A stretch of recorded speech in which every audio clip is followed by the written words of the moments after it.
We know Georgia's got one of the best rosters in all of college football, but what even makes an elite roster in today's college football?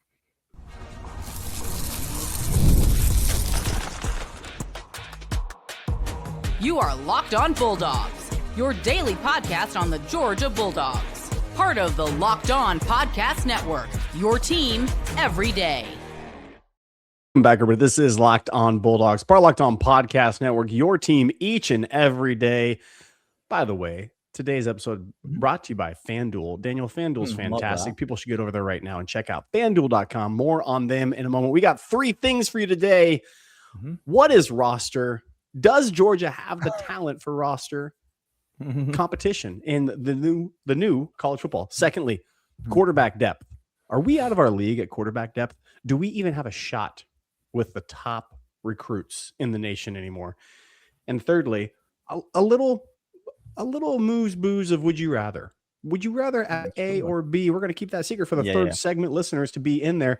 Daniel, you talked about roster composition and talent in current college football. Roster composition is not what it was. Kirby Smart has said this from the get-go. The Alabama teams, the early Georgia teams, you get to stack 4 and 5 stars everywhere and hoard them, and no one else got to play with you. That is not the case anymore.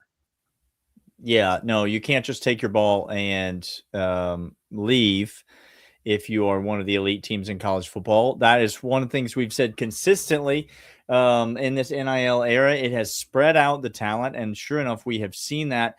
And yet, some things are just tale as old as time, Clint. Yeah. CBS Sports, Brad Crawford puts out an article on over the weekend talking about the most complete rosters in college football. Texas 1, Ohio State 2, Georgia 3, Oregon 4 on that list. And so Georgia right up there, near the top.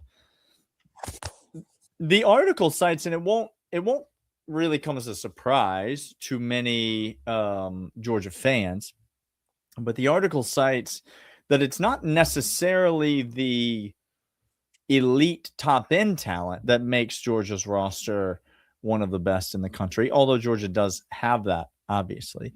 But what Georgia has in droves, more so than any other program in America, is they have ridiculous depth. Position after position, there are just stacks upon stacks of guys who can be, and at some point it presumably will be, meaningful contributors. And so it begs the question, Clint. Okay.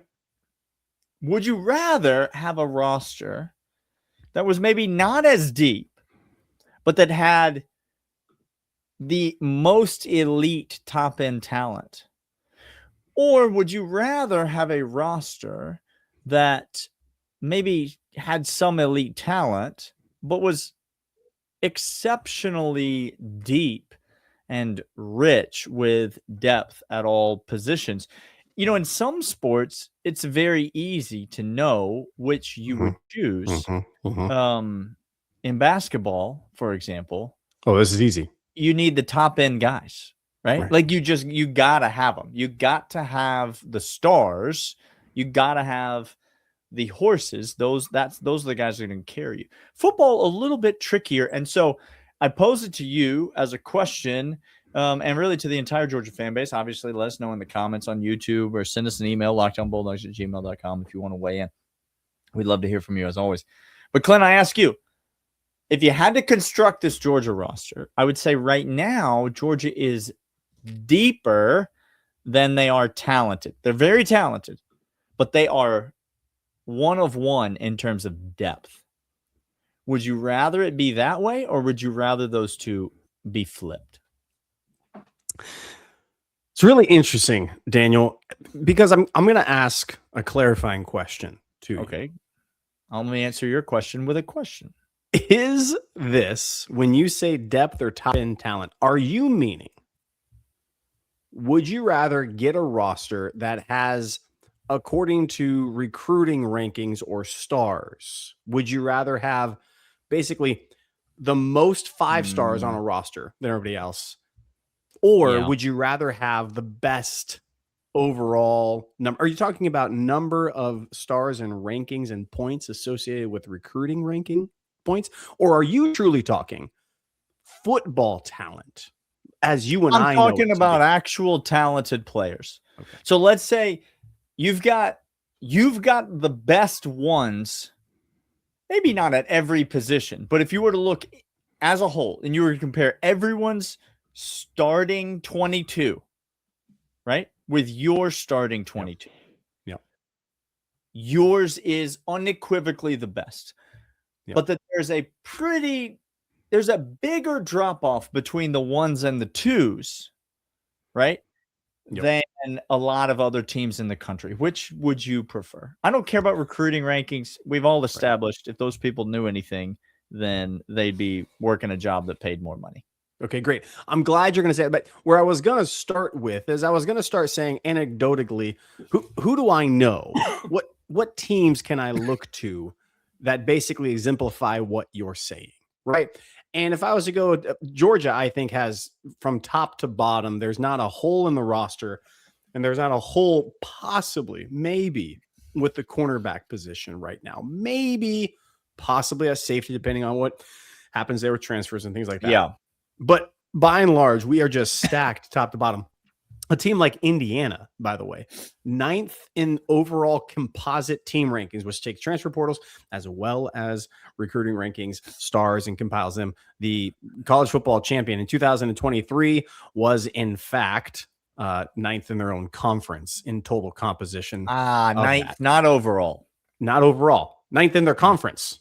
Yeah. 16th in their conference in 2024, 2025 last year, when we're talking about, again, bunch of 3 stars. Bunch of 3 stars. Just hacks. This last year, Daniel, in 2025, Indiana was dead. Indiana was dead last in talent composition. Proving to the point, talent evaluators are not good. One. Yeah. Which, by the way, just as a quick caveat, on this list that CBS put out, and again, it's not the end-all, be-all list in the world, Indiana is, in terms of most complete rosters in college football, they're ranked 9th nationally, ahead of Alabama, one spot ahead of Alabama. So when you're looking at it's almost complete rosters, it's almost like, hold me, stop me right here. Good. It's almost like Alabama hired their head coach the same year that Indiana hired their head coach. They did. So you're saying Curt Cignetti was available? He was. Okay, so they got turned down by Dan Lanning. They got turned down across the board. They settled on a coach who'd never been south of the Mason-Dixon line his entire life. And they failed to hire a former Nick Saban assistant who's now the second best coach in all of college football. That can't be right. Literally what you're saying, Daniel, and literally what is true. Okay. To answer your question, this one is simple because what you're saying is, would you rather be LSU and Ole Miss, which they might make some noise. Look, Trinidad Chambliss is incredible. He may single-handedly throw the entire team on his back and just go. Okay, I'm not saying that's not going to happen. Or would you rather be Georgia, Ohio State, Indiana, those teams? At this point, Alabama is tending toward, they were complete depth. Now they're tending towards top-end talent being very good at Alabama and not the rest of the trenches. All day, every day. Give me depth, because if this is basketball, different story. If this is NBA, give me a different story. If this is baseball, I mean, look what the Braves are doing right now with a couple of guys who are like just bench players shuffling all over the place. But you got Matt Olson and Drake Baldwin. You're good to go. Football has 22. You can find weaknesses and exploit them. You can get tired in the fourth quarter. You can grind it out and win all the time. You want competition. You want fierce competition. So give me a complete team up and down the roster, no holes all the way through. Injuries are inevitably going to happen. Competition is inevitably going to happen. You don't just need guys that are guaranteed to have it. The Colorados of the world. Colorado has some dudes that are just stacked at the top end, 5-star and transfer guys. but you have holes in your roster and you could be exploited. And Dion gets his absolute lunch taken from him because it had a whole team. Daniel, that's my answer. Did I answer incorrectly? It's not just Colorado, and don't let me offend some people and hear what I'm not saying, but this was Mark Richt, Georgia, friends. And let me, if you don't want that to be true, let me just make one statement that I think will help sway you. Mark Richt, Georgia was always one injury away from a catastrophe, like an absolute catastrophic breakdown of the entire season. That's how it always felt. That's what happens when you don't have depth. In football, you got to have depth because you are going to have injuries. You are going to have injuries to key players. You are going to have guys go down, miss time, get tired, etc. You got to be able to have guys come in and shoulder the load, not just adequately, but in a way that is incredibly effective.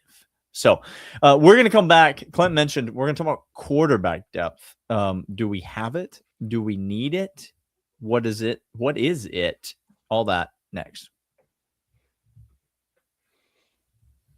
But first, FanDuel. Look, Ant-Man may not have beaten Win Baby. It's because when you throw a vicious elbow, that large gust of wind came and Wimby fell down again. That's the NBA. That's the NBA. This is the new NBA. Get used to it. It's a joke. Yes, those of us who remember the intro to the Chicago Bulls. Karl Malone would never. Let me just say that. Karl Malone would never.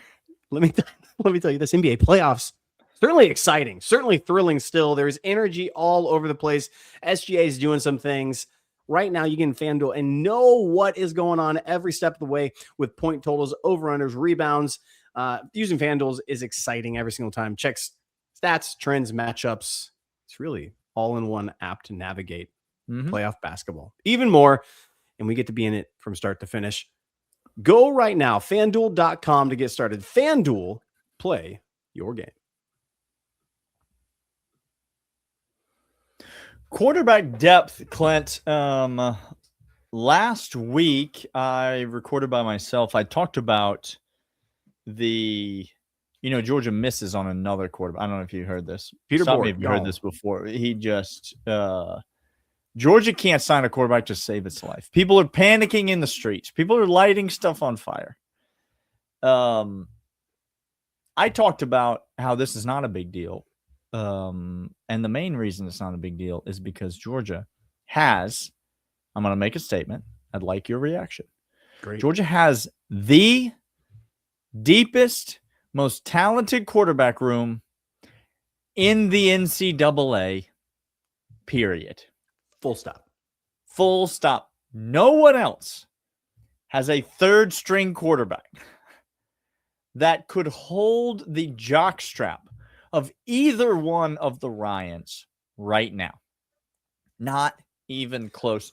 Georgia's got guys that could transfer to any number of places who are battling it out, Clint, to be the backup.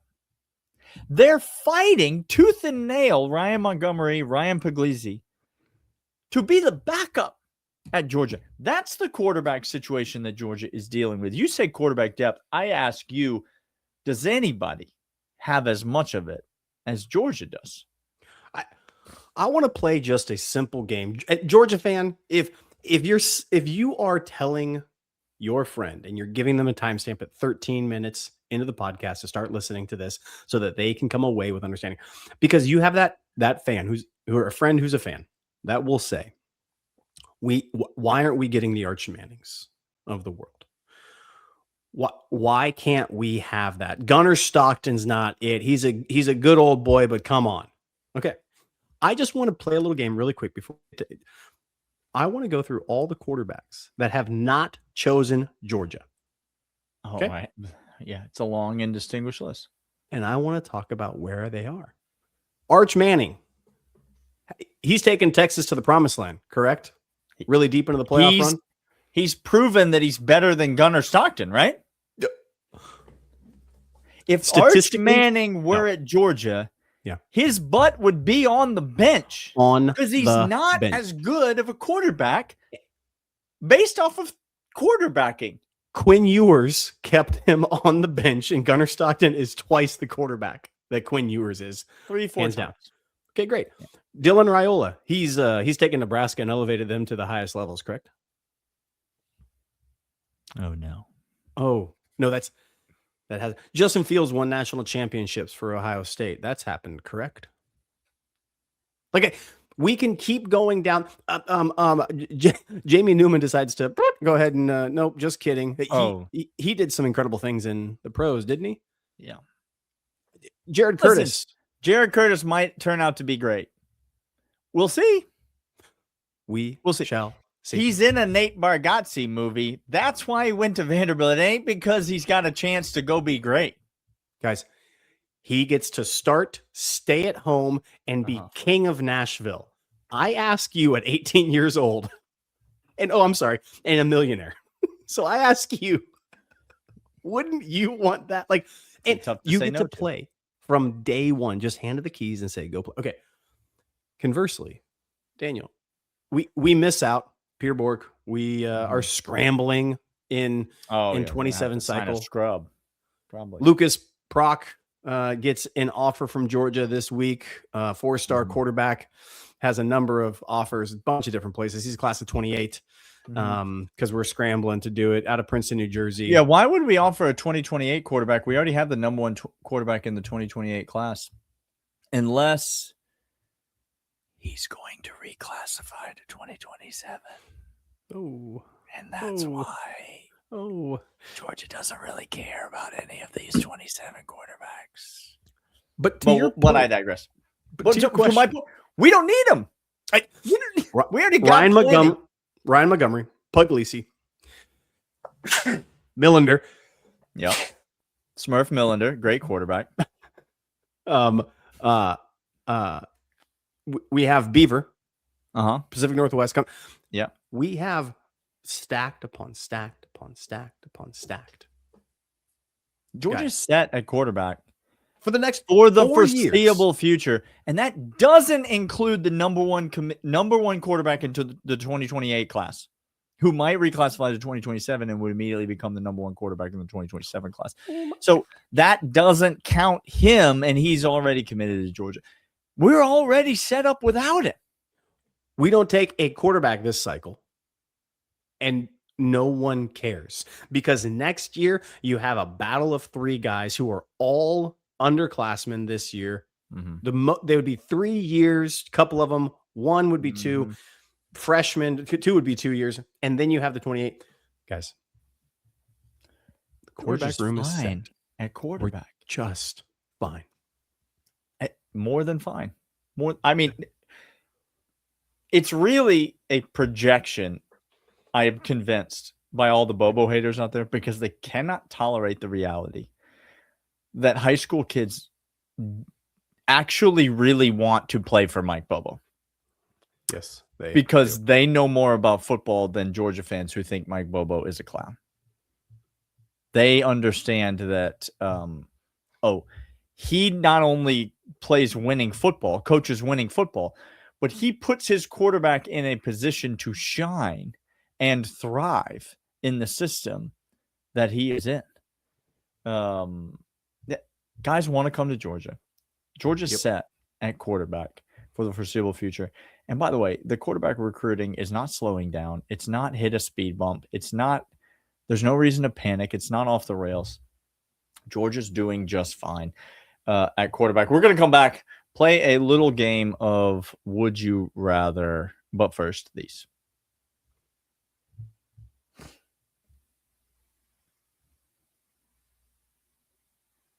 I like Would You Rathers, Daniel. Yeah. They're great. Yeah. They are great.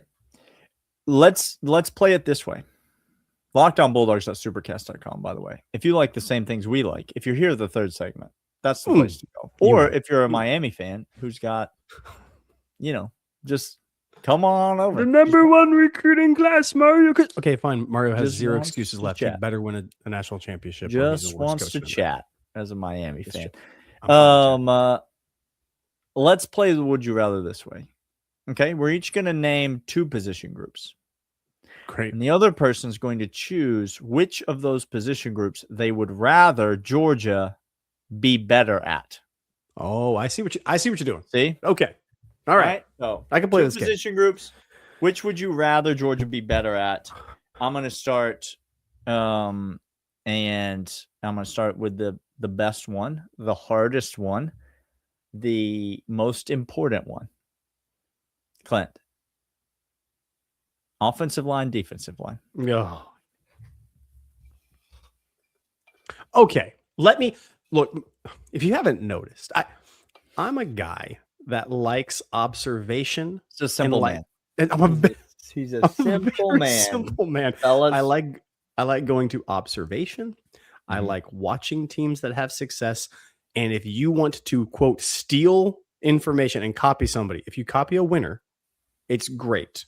Had a buddy went to art school, said what he did for 3 years was just literally copy Van Gogh, Rembrandt. Like all he did was try to mimic them. And then the last year they said, now you could do something good. Now you could do something on your own outside of that. Meaning if you're copying greats, you'll morph it into your own. So I'm going to go and I'm just find people that had great groups as you're mentioning. And which one were they better at, Daniel? Okay, here we go. So I'm going to start. Here we go. Now, if you look at Indiana last year, national champion, they had a incredible offensive line. Defense was good, but their offensive line was better. Offensive line was elite. I would count it as the best offensive line in all of college football. Okay. Yep. Michigan had some standouts on the defensive line, but their offensive line. Yeah, they did. Aiden Hutchinson. I mean, some great players. Great players. Their offensive line was great, but their defensive line in that case was better than their offensive line. Okay. Ohio State, that defense was incredible. That was a little bit of a watch. That's harder for me to tell on that. Let's go to Georgia before then. Georgia defensive lines were. Oh no. Oh my. Oh no. The man slipped into a coma over there. He's just. Gosh, I am pining hard. Okay. So in a vacuum, I'm going to answer this question just in a vacuum, and then I'm going to extrapolate after that. I'm going to say I would rather have an offensive line that is elite, better than the defensive line. Okay. Because an elite offensive line, it's kind of like the Ravens with Trent Dilfer. That defense was incredible, but that offensive line, you could be great. In a vacuum, I want the offensive line because you could do run, you could do pass. 5 guys are always involved in every single play on offense. You get churning, you get going, you control the clock, you defeat the defense, you hold penetration, you can do some good things on offense, not getting behind the sticks. Defensively, you can come up with some stops with linebacker and defensive back play that are elite in that end. But if you're asking me, if I pose this question, what would you rather have this year for Georgia? Okay. So not in a vacuum. Not in a vacuum. In a vacuum, you choose offensive line. But if you had to choose this year for Georgia, would you rather Georgia be elite offensive line or defensive line? Defensive line all day long. I got Gunnar Stockton. I got one of the better stables of running backs in the backfield and tight ends that are gargantuan aliens from a different planet. Yeah. Also, kind of an unfair question because it's a virtual guarantee Georgia's going to be elite on the defensive line this year. I feel zero reservation about predicting that Georgia's going to have a ridiculous defensive line this year. 100%. 100%. Daniel. Yeah. Let's up it a tier. This one goes to 11. I'm not gonna go exact for exact. I'm oranges for orange. I'm gonna try to make it your own. Listen, explore the space. It's your podcast. Whatever you feel like doing. Say your truth. Okay. Speak your truth. Would you rather the DBs be elite? Okay. Not going wide receivers here. Okay. Or the running backs be elite for Georgia? Which of those two groups would you rather have be elite? And maybe not just this year. You know, you could do in the back. You do it how you want. You take it how you want. Defensive backs being elite or running back group being elite. I think defensive backs, at least on defense. Now, are we going all like include it's like safeties and corners and star? All four. Or are we doing just so no, 2 safeties, star, corners. Okay. That's a little bit trickier. It is. It's a little bit trickier. I think corners in college football are the easiest position to hide when you're not great. Okay. There are not as many college wide receivers or quarterbacks or play callers, for that matter, that have the wherewithal or the ability to consistently pick on a weakness at corner. And so generally speaking, you can get away, I think, in college football with a weaker set of corners. Okay. Safety is a bit of a different animal. You really need high level safety play in college football because oftentimes the corners are not good. You're dealing with busted coverage. So much of college football scoring.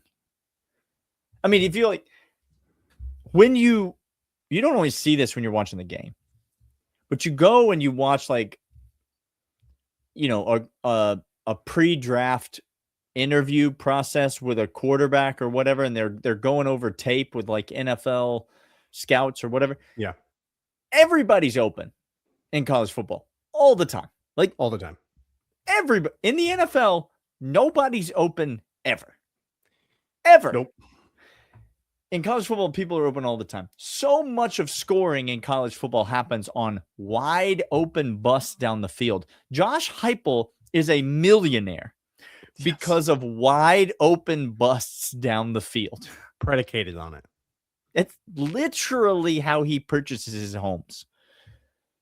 So safety play, goes into the bank and says, can I show you South Carolina secondary real quick? We're going to be fine, guys. Give me another advance on the money.